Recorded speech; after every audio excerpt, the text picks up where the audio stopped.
Gauri Suryavanshi S मराठीमध्ये आपलं स्वागत। वळूया आजच्या बातमीकडे।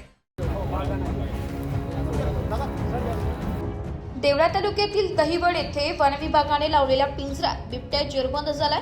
मात्र अद्यापही या भागात बिबट्यांचा संचार असल्याने पिंजरा लावण्याची मागणी केली जात आहे। याबाबत मिळालेल्या माहितीनुसार देवळा तालुक्यातील दहिवड लवखाड मळा परिसरात शेतकऱ्यांच्या पशुधनावर, शेळ्या, कुत्री व गोधनावर मागील काही दिवसांपासून बिबट्याने दहशत माजवली होती। या परिसरात दहशत वाढल्याने वन खात्याने लवखाड मळ्यातील तुकाराम दाजीबा वाघ गट नंबर 196 यांच्या मळ्यात पिंजरा लावला होता। दिनांक 28 जुलै रोजी सोमवारी रात्री 9 वाजेच्या सुमारास पिंजऱ्यातील सावज टिपण्याच्या प्रयत्नात बिबट्या अलगद जाळ्यात फसला।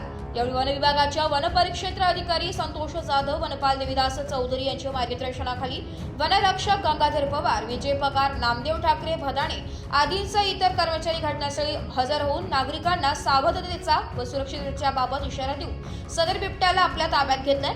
या उत्तम कार्याबद्दल वरिष्ठ वन विभाग, देवळा अधिकारी व कर्मचारी यांचे दहिवड ग्रामस्थांनी आभार व्यक्त केले। एस मराठी न्यूज साठी दादाजी हिरे, देवळा। अशाच नवीन ताज्या घडामोडी जाणून घेण्यासाठी आमच्या एस मराठी न्यूज चॅनलला लाईक करा, शेअर करा, सबस्क्राईब करा आणि बेल आयकॉनला क्लिक करायला विसरू नका।